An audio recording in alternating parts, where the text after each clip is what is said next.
Well, welcome. I am your host, Cindy Watson, and today we're going to be talking with Jamie Diaferia and Ken Gary about changing careers to impact your field. And for those of you who don't know Jamie and Ken, here's a little bit about them. Jamie's the founder and CEO of Infinite Global, and he counsels firms on their media, litigation, and crisis communication strategies. Sounds very intimidating, I know. So get your pen and paper ready so you can hear all about it. And before founding Infinite Global, Jamie was a journalist and a lawyer, clearly an overachiever. And Ken Gary, likewise, is with Infinite Global as their Chief Growth Officer. Love that title. And he also trained as both a lawyer and a journalist. So Ken's a sought-after advisor in the legal industry on issues of top revenue and results-driven strategic marketing, communications, business development, and sales. So welcome, Jamie and Ken. It's great to have you here. Thank you. Thanks for having us. So to start, why don't you each just maybe tell a little bit about yourself, who you are, and at first, I guess, what made you want to pursue a career as an attorney or at least go to law school? And Ken, why don't we start with you? Sure. So I was born on the mean streets of Washington, D.C., surrounded by the law, politics, and government. So falling into that family of lawyers was never even an option, really. I knew I was going that direction. Whether or not I practiced law, I didn't know. And it was a good one. I loved law school, loved learning about it. My prior just growing up in the DC area, I knew how laws go into place and all of the back deals and everything else going on there, which was always of interest to me. And so, I spent a long time interning in various government agencies on the Hill, working with lobbying firms, and eventually going into legal journalism, both while I was in school as well as out of school. I ended up at Thomson Reuters for a stint where I actually built a product that was what you would call now content marketing. And I didn't know it at the time, but we built a product that was based on data that they already had and essentially used it as a lens for sales. It was a great opportunity to work both with an editorial team as well as the sales and marketing group that I would ultimately fall into. That's kind of when I realized that I wasn't so much as excited about actually writing as or the law itself as I was in making things happen and working with clients directly. Okay, beautiful. Well, and I definitely want to get to that transition, but I'm shocked coming from DC, I would have thought you would have run in the other direction rather than running towards that burning fire, right? So no, I eventually ran away. Yeah, that's true. Yeah. And definitely ahead of your time, it sounds like, with some of that. Now, and Jamie, how about you? I know you chose not to actually practice law, but would love to hear your story about what drew you in that direction in the first place. Yeah, so I grew up in Poughkeepsie, New York. Most people don't know what that is. When I was there, I was always just a news junkie, even when I was really young. I remember reading the Poughkeepsie Journal at the time every morning when I was, I think, 8 years old. And wow. So I used to read about people like Floyd Abrams, who was a First Amendment lawyer. And I used to think, this is really cool. This is the kind of thing I want to do. And so I think even as early as sixth grade, I said in the yearbook that I was going to be a lawyer. So I was pretty certain that that's what I was going to do. And I even took Latin thinking it might help me. Like, this is the kind of level of nerdiness. Oh my God. It didn't help. You're a dying breed, Jamie. I wish somebody had told me that at the time. So I went to college and I went straight to law school. And I really thought that's what I was going to do with my career. And it was an unshakable belief that I was going to be a lawyer. And I think about a week into law school, I said, you know what? I don't think this is what I thought it was going to be. Yeah. And so we can talk about the transition, but it was pretty early on that I knew that I wasn't going to actually practice law. Yeah. Well, why don't we jump into transitions? Because that's one of the reasons, frankly, I started this podcast is, the idealized version about the law and what it should be and what it represents. I mean, most people are attracted because they want to make a difference in the world. And then the reality just seems in stark contrast to that, which is why I think so many people burn out or end up just, choosing. And now in particular, as we were talking about before the show, are leaving in hordes. So I'd love to hear about the transition experience. And Jamie, let's start with you this time. Like, how did you move on from the law and journalism into your current venture? Yeah, sure. It's a pretty direct path, actually. I've always been around the law and journalism and where the two have intersected. So like Kenny, I was a journalist during college and law school. This is how I paid the bills in a lot of cases. And so while I was at law school, again, knowing that I probably wasn't going to practice law, I needed to figure out a plan B. And I wanted to be excellent at something. And I didn't feel like I was going to be a truly great attorney. And now that I'm working with really some of the best lawyers in the world, I was right. There's a difference. There's a real difference between those guys and women and what I was probably headed towards. So I started a magazine while I was at law school, and the magazine was focused on what do lawyers actually do, right? So it was about the practical things that actually, I was probably a little bit ahead of our time in some ways. I What love does an that. entertainment lawyer really do versus what you think they do? And so we would interview one and talk about their day. How do you pay off your debt? Which was something that, people didn't really want to talk about. Yeah. It becomes a little more important later. So that's how I made the transition. I just became a journalist and looked at law. And then somebody recruited me to join a PR firm, which really put it all together. And so it's, it's a mix of knowing how to pitch the media and also how to understand the legal issues that go underpin it. Yeah. I love that magazine idea. I wish we had that when I was in law school. Like, geez. I wish it had worked. You can peek under the covers, right? I mean, that's Yeah. beautiful. And Ken, how about you? What was your journey to Infinite Global? My journey to, well, it's funny, coming out of college, I actually worked in PR, both for an agency as well as on the Hill. It's like in their PR subcommittee. So the roots there of pitching media they're always kind of there before I was even a journalist. Yeah. I did run a magazine in law school as well. It was a little more it was a little more focused on what's student life, I guess you could say, and interviewing partners and whatnot. But my path, I just shared a little bit of that. I worked at the SEC and at FINRA for a number of years, at securities law, and then at tax scandals. I've always been very interested in things that disrupt, I guess you could say. Analyzing that, writing about that was always exciting to me. Eventually, I ended up pitched by a former colleague at law school for an opening at ALM, where I would be eventually the publisher of the National Law Journal and Legal Times. There I sold myself into that position and really created and defined it at a more national level, eventually taking on leadership for all the legal brands that they had there. And that's when I met Jamie. So we started swimming in the same lanes 20 some odd years ago, entertaining same clients together, always wanted to work together, and the timing was just never right until recently. So very excited about that. In the interim, I worked at another PR firm. I worked at a cannabis technology company, I got a PhD in that industry, which is really interesting, as well as CMO for a legal tech company as well. So it all kind of blended together. I just have learned over time that my strengths, like Jamie's, might not be in advising, critical life decisions so much. However, helping them and connecting them to how to grow a business or protect them in times of crisis, for sure. Yeah. Well, and it's interesting. It's no surprise you came together. You both have very parallel paths in a lot of ways, right? There's a lot of overlap there, which is amazing. Now, is there any, and this is for either or both of you, frankly, but is there something that you learned in law, like through that process of law school or, even in the legal journalism that you do bring to the career today? Like, how does it assist you, I guess I would say, in meeting your clients' needs? Yeah, I think the thing I learned about law school is that it's so helpful in every single way, and you don't even know how great the education is for things other than practicing law. That's true, because it's not so great at that part of it. But so I think I learned that the background really helps. The way it changed how I think really helps. So I look at things, I think, a little more objectively, and I can look at all sides, and it helps in business in a lot of ways. But I think also just having the background, it helps with just being a business person in general.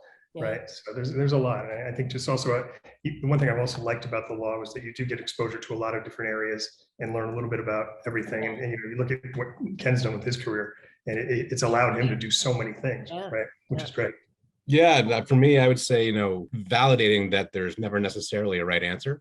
Even when you get there, there's usually another way out or another opportunity to address it a different way. That sticks with me today, as well as the art of negotiation, which flows right from that, right? So just learning how to read. And I think a lot of that is learning how to listen, which may be why I wouldn't have made a great practicing attorney so much. I don't love to talk as much as I do like to listen. And that's allowed me to really flourish with respect to connecting people, coming up with more creative ideas to meet their business goals, that kind of things. I think that I learned a lot of that in law school. Yeah, although it's funny you say that, Ken, and that you see, because we are so conditioned to see that as the antithesis of a good lawyer. And it's one of the things that I'm so passionate about now with practicing on purpose is to have people reframe how we look at the practice of law and how we do it, because I think that's exactly the problem right there. Is we are so conditioned and taught, to the extent that we're taught, that it's about that winning and losing, and whoever's talking the loudest and longest is the person winning the argument, when really, and another passion of mine is the art of negotiation. I actually have another podcast called The Art of Feminine Negotiation, not gender-based, but the idea being, geez, it shouldn't be about winning and losing. It's about building rapport and empathy and flexibility and trust building to be able to come up with even better solutions for everybody. So I love that you've hit on all of those points. And Jamie, I love this idea too about at school, and both of you sort of touched on this. learning not to accept things, that there's not just one right answer, and looking at all of those different angles and recognizing that. I think we certainly could have used a lot more of that during COVID, where everybody was so convinced about the rightness of their positions when there were legitimate, factors at both ends of the spectrum. And I think our legal community really fell down in helping with that dialogue, frankly. Yeah. But, I think the industry seems like it's really changing. I mean, you've got a great perspective on it. And it seems like from the start of your career to now, I would imagine it has changed quite a bit. But just in the last 2 years, just because of COVID, that's probably the quickest change I've seen in the 25 years I've been doing this. Yeah, I think COVID opened people up to a new way of thinking and being, right? Within the legal industry and beyond. I think, I did a TEDx talk called The Rise of the Feminine Voice, with the idea being about this open up for a new way of thinking. And that was at the front end of COVID, before we even knew the impact. And then it seemed to almost come into existence because of people going, there's got to be a better way, right? There's just got to be a better way to live. So I think, interestingly, what Ken and I did while we were in law school, which was think to ourselves, maybe there's a different path for us, is what people are going through now. It's a forced exercise in a lot of ways. Yeah. And I think people are realizing what they probably should have realized earlier, which is that you can do almost anything with a law degree. You don't have to practice law. And you hear people say all the time, well, what else can I do? And it's amazing to me that that's how they think. Yeah. Yeah. And I know you guys at Infinite Global, you guys boast really happy employees. And as a labor lawyer, for 30 years, that brings me joy and comfort. But I'd love if you could share, and again, either or both of you jump in, about what do you see as your secret sauce for having those satisfied employees? And I'd love your perspective on why it's important to run a business that benefits the workers. Well, actually, I'd love to hear Ken's thoughts, because he's been around and has worked at other places, unlike me. So, I think it's exciting and very important to keep people interested, engaged, and have a variety of different issues to work with, to think about, to write about, to talk about. That's always been my, I don't know, that's what given me inspiration, is every day is never the same. And I think, a lot of lawyers don't have the luxury of that. There's a lot of, you're sitting at your computer and you're really using your mind and you're typing, and you're not necessarily out there experiencing or maybe hearing different perspectives or escaping that bubble. Here at Infinite, that's just not the case. We are listening to our clients, and they all have a variety of different issues, whether that be legal and practice specific, or at a corporate level, or mergers and acquisitions. It could be our other professional services clients that want to talk to lawyers and helping them with that. And, where are lawyers reading the news? Where are they living? What are they looking at? Coming up with innovative approaches there. I think that keeps people happy. Variety, not necessarily super structured, and encouraging to think outside the box. At least it always has for me. And it's proven to be, a good recipe, especially for someone with ADHD. Okay.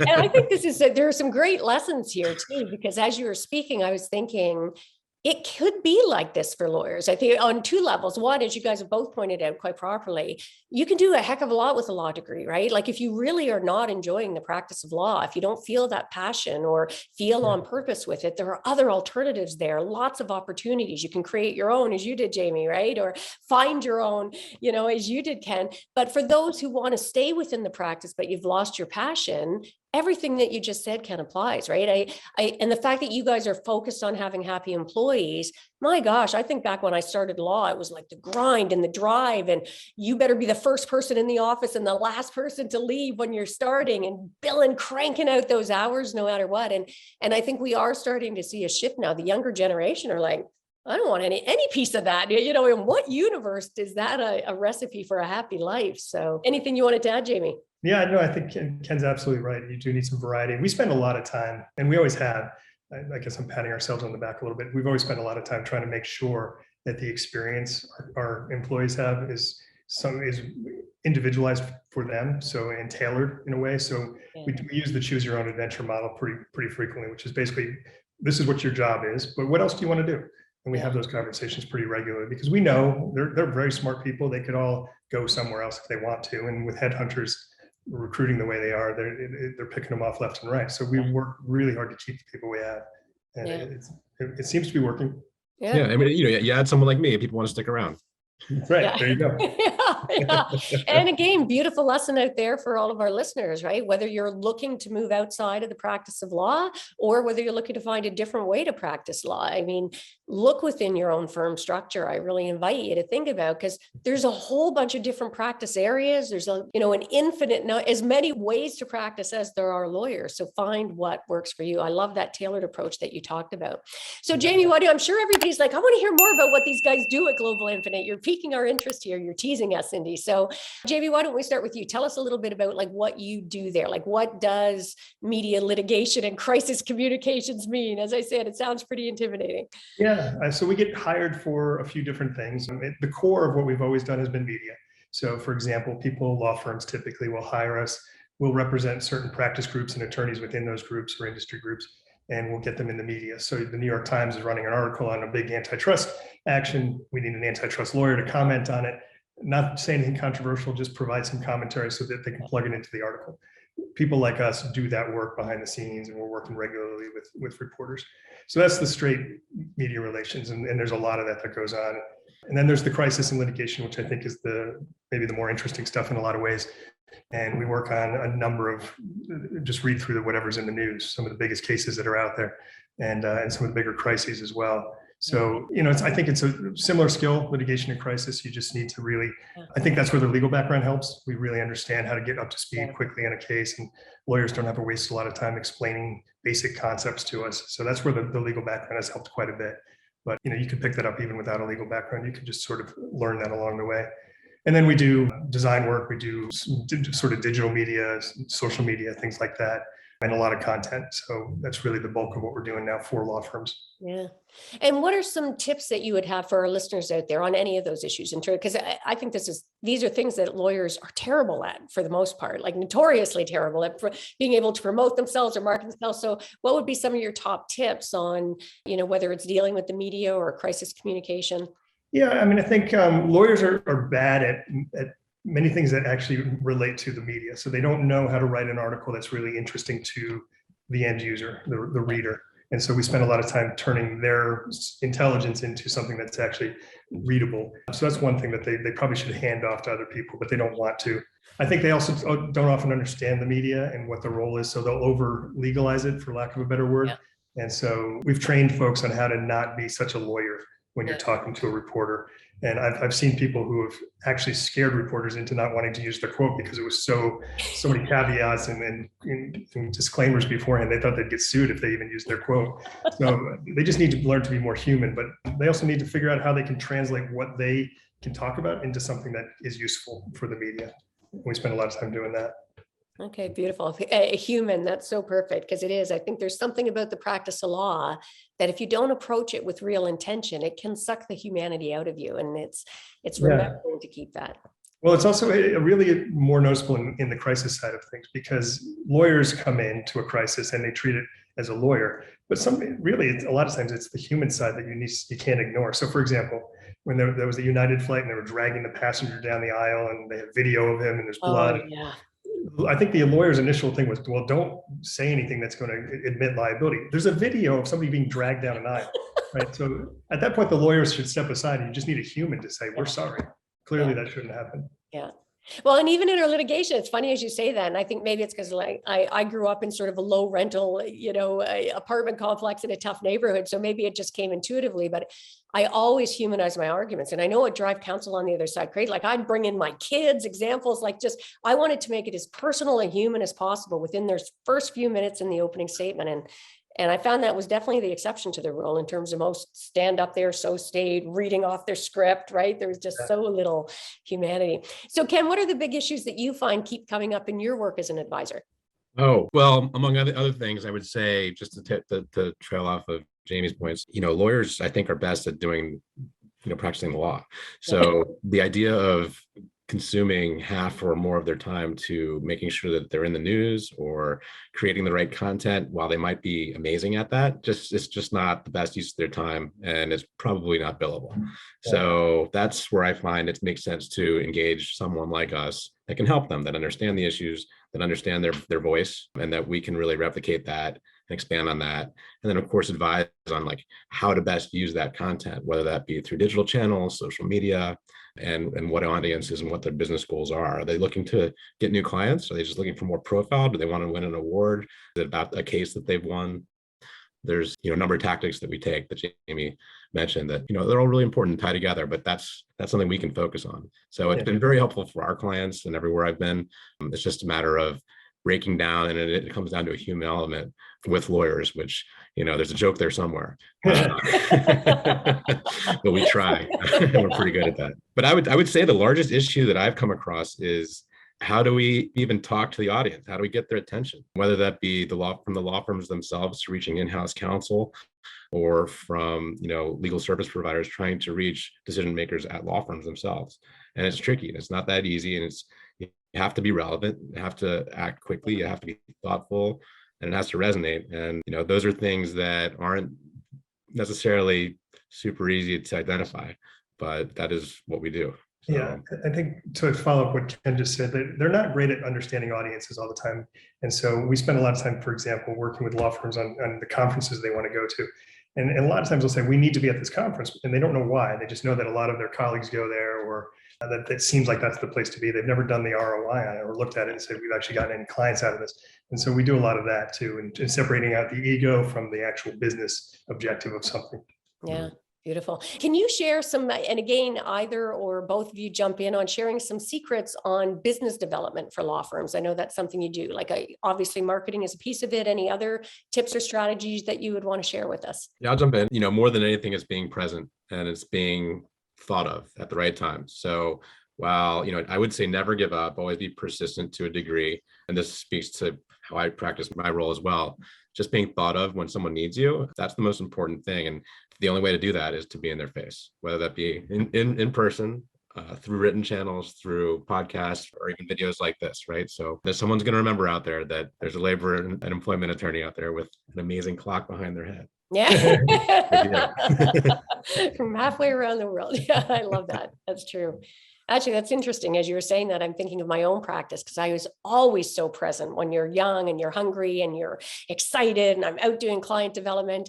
And as my life circumstances changed and I stepped back, there was a direct impact on the practice. So I totally resonate with that insight. Yeah. Yeah, I think business development, the term, I think it can be intimidating to people. They think it's some magical thing. I've found it's mostly just people liking you and thinking you're smart enough and trustworthy enough to do the work. And so how do you convey those things to somebody? And one thing I've noticed is that people need to be authentic in how they do it. And so I remember when I was working at a previous job before I started this company, my boss was a very charismatic guy. He would go do speaking engagements and he would command a room. And I thought, that's not me. That's just not going to be my style. So how can I accomplish the same thing that he's doing, which is conveying all those things that I just talked about in a way that's authentic to me? And so it's more personal for me. I think I'm better one-on-one with folks rather than in a big room trying to command their attention. And it's the same for everybody else in the legal industry who wants to generate business. Figure out what's your style. Is it writing, maybe? Is it speaking? Is it attending conferences and shaking hands and all that? Yeah. I think people need to figure out what's the best way for them. Yeah, and I would add only one thing to that, is that I would avoid overpromising. That's something that I've seen folks in my former life overpromise and underdeliver. Yeah. And you lose a client once, you lose them forever. Yeah. They'll never trust you again. So trust is so important, and of course likability, but that's an element that I've struggled with myself. Yeah, I don't believe that for a second. I think that is that authenticity piece, and not just in law, but in life generally, right? And we're finally starting to recognize, you've got all of these sales templates you can buy in that, and I've often said to young lawyers when you come in, come and watch me litigate, take what resonates with you, but develop your own litigation style, develop your own negotiation style. So many people try and negotiate based on somebody else that they've been successful using a tactic that was authentic for that person, but not at all for the person who's looking. So great advice. Yeah, that's why what you said earlier was really interesting to me, because about how you made things human when you were starting out your career, because they don't teach that in law school, and they don't teach the marketing side of things that we do in law school. And so you have to figure it out on your own. I'm impressed that you figured it out so early. But I think people have to trust their instincts, which it's hard to do when you first get out, especially when you're in a profession that is so rigid at first and based on cases and case law. You forget that you have to actually apply your personality to it. Yeah. And not only do they not teach it, but they actually teach the opposite. Like I remember I did a lot of mooting in law school. I'd forgot about it. I haven't thought about this in years, but I remember our one coach in particular, she was very senior, had been a civil litigator for years, and now she'd been a professor at the university. And my natural style was to be just more engaged with the judge. And then she kept reining me back in, just stick to your script, stick to your script. And then we ended up in front of the judges coming from, candidates across all of the law schools across the country. And I'm like trying to my script, and the judges kept pulling me off, asking questions. And I do my like, blah, blah, blah, blah, blah, and then come back to the script. And their comments at the end were like, you were so compelling when you were off script. Stay off script. Don't get. And I'm like, well, that is an interesting life lesson, because the entire law school experience was teaching the opposite, right? Stick to the book, stick to the book. So, yeah. Now, I'd be interested on both of your perspectives about how you define success. Because speaking of law school, like we are very conditioned to define success based on, the big downtown firms, everybody in every city across anywhere in North America, name what they are and what it means to win or be successful in the practice of law. I'd be interested in each of your definitions of success, whether in law or business or in life for that matter. Sure. You want to start, Kenny? Sure. I would define my idea of success as anytime that I can feel that I sense that we've done everything we can do to help our clients achieve their goals, right? We're an agent, and we might enlist a number of creative tactics, and it's always way more enjoyable, and it brings so much excitement when we try something new and it works and it's sticky, and we're able to replicate that in another way for someone else. That excites me, and that, in my heart, I know means we did something great. Success comes in so many forms, both for our clients and for us. But sure, it's easy to work with a client that's like, oh, this is great. That PR campaign brought us 3 new clients. Clearly, that's a success. But there are other ways as well, and we see it every day. Yeah. When I first started the business, I wanted to leave the place I was, just because it was right after 9/11. I had a little bit of epiphany that life is short, and so I wanted to do something on my own. So for me, success was just the actual doing of it. I never cared really if it made money. I gave up a good salary to start the company. Suddenly I was making no money, but I didn't at any point feel like I was less successful than I was before, because I was doing something that I was passionate about. I worked long hours and didn't care. I got to do it wherever I want. I had a lot of flexibility. I was doing things what I thought was the right way versus perhaps where I had come from. So all those things melded together, and I felt like I was a success, even though I was making a third of the money I used to make. And so I think nowadays in particular, especially after COVID, I think people are having the same realization, which is maybe, the money's not everything. Maybe there are other things I care about. And that, to me, that's what success looks like. Yeah. Well, great insights from both of you. And it comes down in so many ways, right, to that internal validation versus external. We're so conditioned to be judged based on how other people define what we've been taught to define success as opposed to finding. And I love that you use the word that passion. It's like, I'd love both of your perspectives on what role does passion or purpose play in the success of a lawyer or success of a law firm in your experience? Yeah, I don't think it's just law. I think it's in life. And I have this conversation with my daughter a lot too, which is that the workday can be really long if you don't like what you're doing. I mean, it can fly by like this, or it can be excruciating. And when I was doing summer work, no offense to people who enjoy practicing law, but it was excruciating for me. I was staring at books, and I was not passionate about it. So I think any job can be really, really interesting if you love what you do. And I don't know why you would want to go through an entire career where you're not passionate about some aspect of your job. Yeah. So true. I get teased all the time by friends, family, that they don't believe that I actually work, because I loved what I do, and I let my personality show through. I don't hide who I am or what I'm interested in, and I find business in the most crazy ways, and it continues to serve me well. If you're not happy with what you're doing, it's going to be a long day. There's no doubt. Yeah. So I do think that it resonates right now, post-COVID or in the middle of it, whatever it is, more than ever. Certainly, money will come with happiness if that's what's important to you. But I think being happy is probably the best place to be. And the only way to get there is through passion. Yeah. And I would just want to really put a pin in that for our listeners there as well. And we alluded to it earlier, but if you're, in the practice of law and you have really lost your passion, or maybe never had the passion since you've been practicing and you just don't feel like you're on purpose, transitioning out of law and finding something else is an alternative, and or find an area in law, create a niche in law. I mean, lots of people with incredibly successful practices now have taken niches that did not previously exist and create an entire area of law around them, around movement, something that you're passionate about, and find a way to bring that passion and purpose to your practice every day. So I love that. So what is something that you guys know now that you wish you knew when you'd first started? And again, whether personally, professionally, I'm totally open on this. It looks like Ken's thinking, which you can always tell because you can hear it. I will, I'll start. I think what I wish I had known back in the beginning, I've made this mistake now probably 3 or 4 times in fairly significant ways. So it takes me a while to knock it on the head. I think it's just that you have to trust yourself. And I think there were many times in my career where I thought somebody knew something better or something I didn't know. And it turns out they're all making it up as we go, like everybody else. And so I think if I just trusted myself a little bit more, I probably would not have put myself in certain situations where I rely on what I thought somebody else knew at the time. Yeah. Yeah. That's so great. It's a good point. I've experienced that as well every day. And to that, it's very similar. I would say let yourself fail.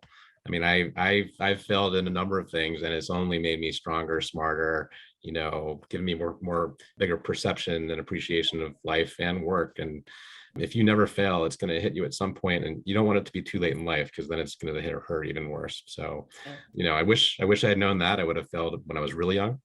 Yeah. Yes.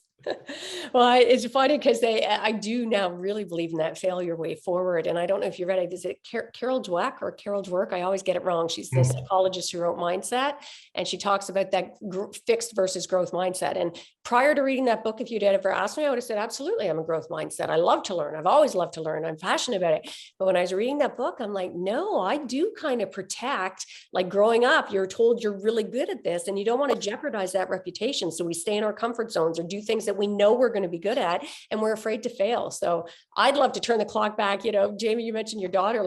We started late and made up for lost time. I had 3 kids in 3 years, and I would go back now and have fail-abrations, like every night when they come home. What did you fail at spectacularly today? And what did you learn from it? I think it's a great way to go through life. Yeah, that's a great perspective. My daughter is, I can tell she's going to kill me for saying this. I think she's afraid to fail, or maybe she's even afraid of success. I'm not sure. Yeah. They go hand in hand in some ways, but that I see it a lot with the folks that we've hired over the years. They've always been good at what they do, and they just expect that to always continue. And as you get, the air gets a little bit thinner as you get in more narrow spaces.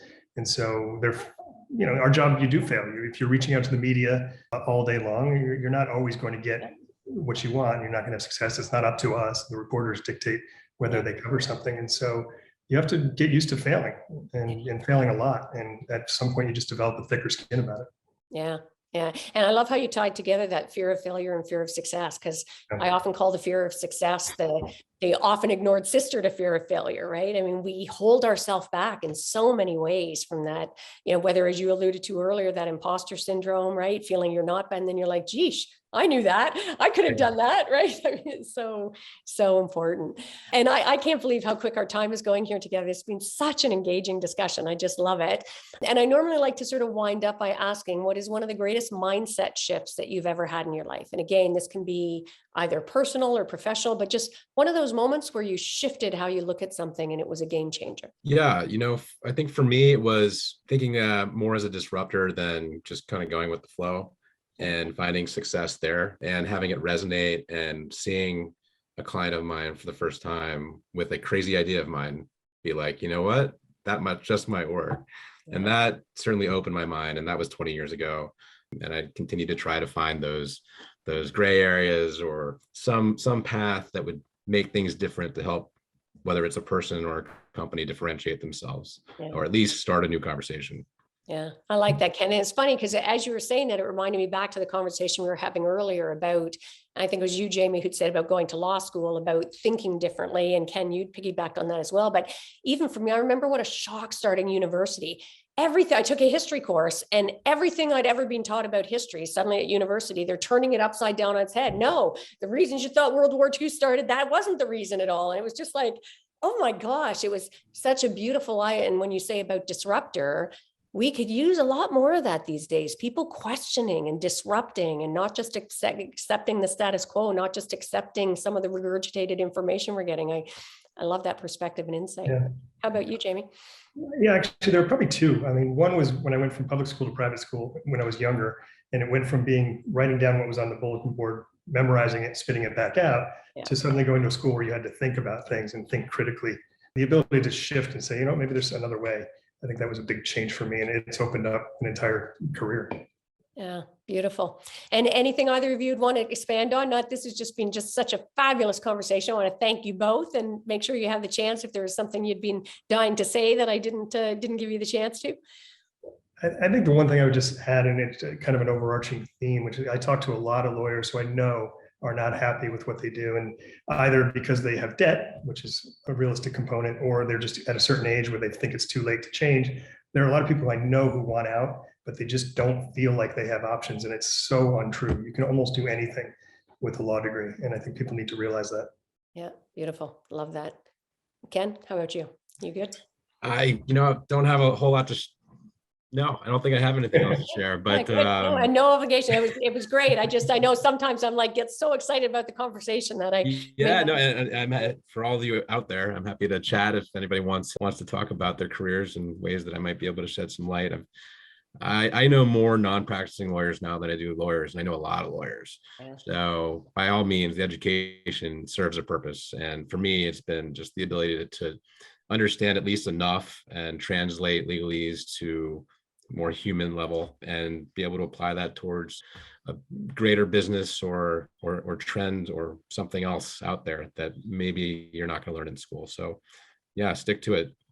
Yeah. And that number of non-practicing lawyers continuing to grow, I think, as more and more people are leaving the practice going, I don't want to fight all day, every day and bring that home. Right. So, and again, for our listeners, there's either way you can approach that. Either find something else, as Jamie and Ken have both said so beautifully here. There is an infinite range of opportunities for you, and or within your practice, redefine how you want to show up every day and what it is you want to do and what lights you up. So, and for those of you, Ken's given the invitation out there for any and all of you who want to learn more about Jamie and Ken, check out their website at infiniteglobal.com and or check out for either of them on LinkedIn as well at Jamie Diaferia or at Ken Gary. So, and we'll make sure to put that in the show notes for you as well. So thanks again, Jamie and Ken. Love the conversation. We'll definitely have to get you back for a round 2 one of these days. Thanks, Cindy. Appreciate your time. Appreciate it. And I'm sure you've all got loads of value from this episode. Again, I encourage you to go back and re-listen, listen one time, just hear it through. And the next time, maybe take notes or close your eyes and listen with headphones so you can really absorb some of the golden gems that we've gotten here. Make sure to subscribe to the podcast if you haven't already done that.